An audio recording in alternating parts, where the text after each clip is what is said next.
ಆತ್ಮೀಯ ಬಂಧುಗಳೇ, ಶ್ರದ್ಧೆಯ ತಂದೆ ತಾಯಿಯಂದಿರೇ, ನಲ್ಮೆಯ ಸಾಹಿತ್ಯಾಭಿಮಾನಿಗಳೇ, ಮಂಕುತಿಮ್ಮನ ಕಗ್ಗಗಳು ನಮ್ಮ ಜೀವನದ ಆಳವಾದ ಸತ್ಯಗಳನ್ನು ಸರಳವಾಗಿ ಆದರೆ ತಾತ್ವಿಕವಾಗಿ ಗಂಭೀರವಾದ ಶೈಲಿಯಲ್ಲಿ ತಿಳಿಸುವ ಅಮೂಲ್ಯ ಸಾಹಿತ್ಯ ಸಂಪತ್ತು.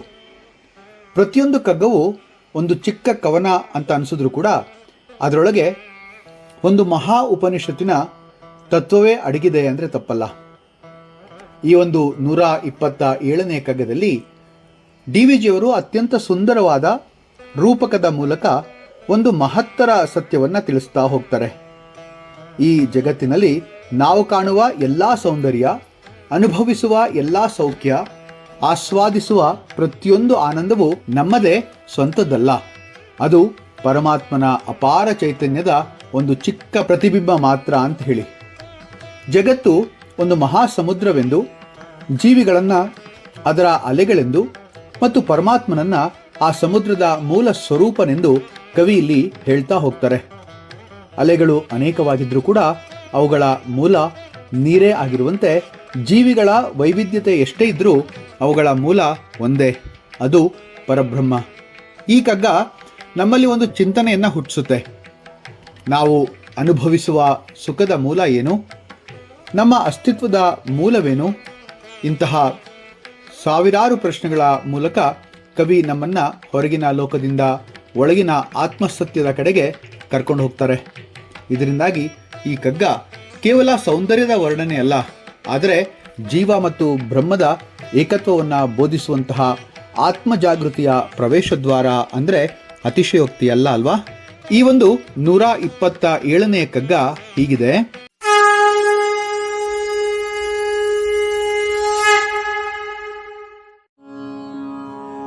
ಶಿವ ಸೌಖ್ಯ ಸೌಂದರ್ಯಗಳ ಪೂರ್ಣ ರವಿಬೊಮ್ಮ, ಭುವನ ಜೀವನ ಜಲಧಿಯೂರ್ಮಿ ಕೋಟಿಯಲಿ, ಛವಿ ಕೋಟಿಯರ ಚಲ್ ಪ್ರತಿಚ್ಛಾಯ ವಿಲಸಿಪುದು, ಸವಿ ನಮ್ಮದರ ಕಣ ಮಂಕುತಿಮ್ಮ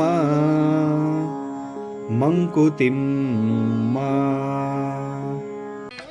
ಶಿವಸೌಖ್ಯ ಸೌಂದರ್ಯಗಳ ಪೂರ್ಣ ರವಿಬೊಮ್ಮ. ಎಂಥ ಅದ್ಭುತವಾದಂಥ ಒಂದು ಮಾತು. ಈ ಜಗತ್ತಿನಲ್ಲಿ ಎಲ್ಲ ಸೌಂದರ್ಯ, ಎಲ್ಲ ಆನಂದ, ಎಲ್ಲ ಶಾಂತಿ ಇವುಗಳ ಮೂಲ ಒಂದೇ, ಅದು ಪರಬ್ರಹ್ಮ ಅಂಥೇಳಿ.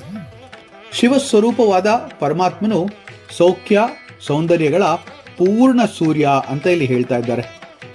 ಭುವನ ಜೀವನ ಜಲಧಿಯೂರ್ಮಿ ಕೋಟೆಯಲ್ಲಿ, ಈ ಜಗತ್ತಿನ ಜೀವಜಾಲ ಮಹಾಸಮುದ್ರದ ಅಲೆಗಳಂತೆ ಅಂತ ಹೇಳ್ತಾ ಹೋಗ್ತಾರೆ. ಛವಿ ಕೋಟೆ ಎರಚಲ್ ಪ್ರತಿ ಛಾಯೆ ವಿಲಸಿಪುದು. ಆ ಪರಮಾತ್ಮನ ಪ್ರಕಾಶವು ಕೋಟ್ಯಾಂತರ ರೂಪಗಳಲ್ಲಿ ಪ್ರತಿಫಲಿಸ್ತಾ ಹೋಗುತ್ತೆ. ಸವಿ ನಮ್ಮದರ ಕಣ ಅಂದರೆ ನಾವು ಅನುಭವಿಸುವ ಆನಂದವೆಂದರೆ ಅದರ ಒಂದು ಚಿಕ್ಕ ತುಣುಕೆ ಅಲ್ವೇ?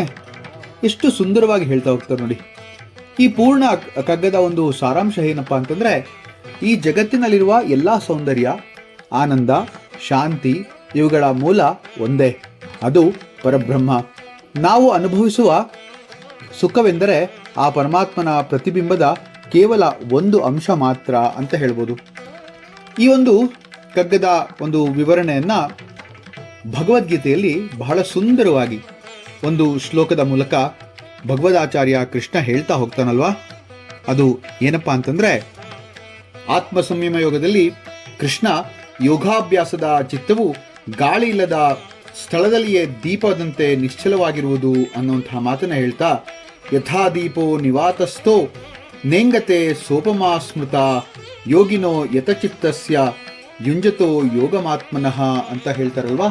ಆ ಒಂದು ಮಾತು ಅದ್ಭುತ ಅಂತ ಅನ್ಸ್ಬಿಡುತ್ತೆ. ಸ್ಥಿರವಾದ ಚಿತ್ತದಲ್ಲಿ ಮಾತ್ರ ಬ್ರಹ್ಮಜ್ಞಾನ ಪ್ರವೇಶ ಮಾಡುತ್ತೆ ಅಂತ ಹೇಳುವಂತಹ ಅರ್ಥ ಕೂಡ ಅದೇ. ಸಮುದ್ರದ ಅಲೆಗಳನ್ನೇ ತಗೊಳ್ಳಿ, ಪ್ರತಿ ಅಲೆಗೂ ಸ್ವಂತ ರೂಪ ಇದ್ದೇ ಇದೆ ಅಲ್ವಾ? ಆ ಅಲೆ ಅಂದರೆ ನೀರು, ಸಮುದ್ರ ಅಂದ್ರೂ ನೀರು, ಬೇರೆ ಬೇರೆ ಕಾಣಿಸಿದ್ರು ಕೂಡ ಮೂಲ ಒಂದೇ ಅಲ್ವಾ? ಅದೇ ರೀತಿ ನಾವು ಅಂದರೆ ಜೀವಿಗಳು, ಪರಮಾತ್ಮ ಅಂದರೆ ಅದು ಮೂಲ. ಅದಕ್ಕೆ ಜೀವಾತ್ಮ ಅಂತಕ್ಕಂಥ ಮಾತು ಕೂಡ ಇದೆ ಅಲ್ವಾ? ಬಸವಣ್ಣವರು ಉಳ್ಳವರೇ ಶರಣರಲ್ಲ, ಉಳ್ಳದ್ದು ಶರಣಾಗಿದೆ ಅಂತ ಹೇಳಿ ನಾವು ದೇವರನ್ನ ಹುಡುಕುವುದಲ್ಲ, ದೇವ ನಮ್ಮೊಳಗೆ ಇದ್ದಾನೆ ಅಂತ ಹೇಳ್ತಾರಲ್ವಾ? ಇನ್ನೊಂದು ಬಹಳ ಸುಂದರವಾದಂಥ ಶ್ಲೋಕ. ಇದನ್ನು ನಾನು ಬಹಳ ಸತಿ ಹೇಳಿದ್ದೀನಿ. ಬ್ರಹ್ಮಸತ್ಯಂ ಜಗತ್ ಮಿಥ್ಯ, ಜೀವೋ ಬ್ರಹ್ಮೈವ ನಾಪರಃ.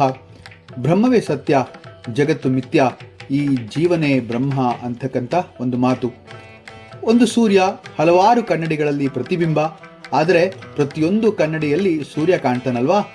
ಆದರೆ ಅಷ್ಟು ಕನ್ನಡಿಯ ಚೂರುಗಳಷ್ಟು ಸೂರ್ಯ ಇದ್ದಾನಾ? ಇಲ್ಲ ಅಲ್ವಾ? ಒಬ್ಬನೇ ಸೂರ್ಯ. ಅದೇ ರೀತಿಯಲ್ಲಿ ದೇವ ಒಬ್ಬನೇ, ನಾಮ ಹಲವು, ಜೀವಿಗಳು ಮಾತ್ರ ಅನೇಕ ಅಂಥೇಳಿ. ಇದು ಸಂತೋಷದ ಅನುಭವವನ್ನು ತಂದುಕೊಡುವಂತಹ ಒಂದು ವಿಚಾರವಾಗಿದೆ ಅಂದರೆ ತಪ್ಪಾಗಲ್ಲ.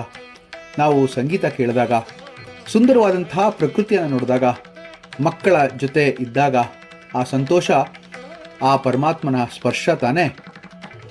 ಒಂದು ಸುಂದರವಾದಂತಹ ಈಗಿನ ಕಾಲದ ಒಂದು ಉದಾಹರಣೆಯನ್ನು ತಗೊಳ್ಳೋದಾದರೆ, ಅನೇಕ ಕಂಪ್ಯೂಟರ್ ಸಿಸ್ಟಮ್ಗಳಿದ್ರೂ ಕೂಡ ಒಂದು ಸರ್ವರ್ ಅಷ್ಟನ್ನು ನಡೆಸ್ಕೊಳ್ತಾ ಹೋಗುತ್ತಲ್ವಾ? ಒಂದು ಸರ್ವರ್ ಅನೇಕ ಯೂಸರ್ಗಳಿಗೆ ಡೇಟಾ ಒಂದೇ ಮೂಲ, ಆದರೆ ಉಪಯೋಗ ಮಾತ್ರ ಅನೇಕ. ಈ ಕಗ್ಗ ನಮ್ಗೆ ಹೇಳೋದೇನಪ್ಪ ಅಂತಂದರೆ, ನಾವು ಅನುಭವಿಸುವ ಸುಖ ಸಂಪೂರ್ಣವಾದದ್ದಲ್ಲ, ಅದು ಪರಮಾತ್ಮನ ಸಣ್ಣ ತುಣುಕು ಅಥವಾ ಪ್ರತಿಬಿಂಬ ಮಾತ್ರ. ನಿಜವಾದ ಆನಂದ ಪರಬ್ರಹ್ಮ ಅನುಭವ ಅಂತಂದರೆ ತಪ್ಪಾಗಲ್ಲ. ಇಲ್ಲಿ ಡಿ ವಿ ಜಿ ಅವರೇನು ಹೇಳ್ತಾರೆ ಅಂದರೆ, ನಾವು ಅನುಭವಿಸುವ ಸೌಖ್ಯಕ್ಕೆ ಅಹಂಕಾರ ಬೇಡ, ಅದು ನಮ್ಮದು ಅಲ್ವೇ ಅಲ್ಲ, ಅದು ಪರಮಾತ್ಮನ ಕೃಪೆಯ ಕಿರಣ ಮಾತ್ರ. ಅಲೆ ತನ್ನನ್ನು ಸಮುದ್ರವೆಂದು ತಿಳಿದಾಗ ಮಾತ್ರ ಶಾಂತಿ ಸಿಗುತ್ತೆ ಅಂತ ಹೇಳ್ತಾರಲ್ವಾ? ಹಾಗೆ ಜೀವಿಯು ತನ್ನನ್ನು ಪರಮಾತ್ಮನ ಭಾಗವೆಂದು ಅರಿತಾಗ ಮಾತ್ರ ಆತನಿಗೆ ನಿಜವಾದಂತಹ ಆನಂದ ಸಿಗುತ್ತೆ. ಈ ಒಂದು ಸುಂದರವಾದಂತಹ ಕಗ್ಗ ಪ್ರತಿಯೊಬ್ಬ ಮನುಷ್ಯನೂ ಕೂಡ ಅರ್ಥ ಮಾಡ್ಕೊಳ್ಬೇಕಾದಂತಹ ಕಗ್ಗವಾಗಿದೆ. ಈ ಒಂದು ಕಗ್ಗ ಶಿವ ಸೌಖ್ಯ ಸೌಂದರ್ಯಗಳ ಪೂರ್ಣ ರವಿ ಬೊಮ್ಮ, ಭುವನ ಜೀವನ ಜಲದಿಯೂರ್ಮಿ ಕೋಟೆಯಲ್ಲಿ ಛವಿಕೋಟೆ ಎರಚಲ್ ಪ್ರತಿಛಾಯೆ ವಿಲಸಿಪುದು ಸವಿ ನಮ್ಮ ದದರ ಕಣ ಮಂಕುತಿಮ್ಮ, ಸವಿ ನಮ್ಮ ದದರ ಕಣ ಮಂಕುತಿಮ್ಮ. ಮುಂದಿನ ಕಗ್ಗದೊಂದಿಗೆ ಮತ್ತೆ ಭೇಟಿಯಾಗ್ತೇನೆ. ನಮಸ್ಕಾರ.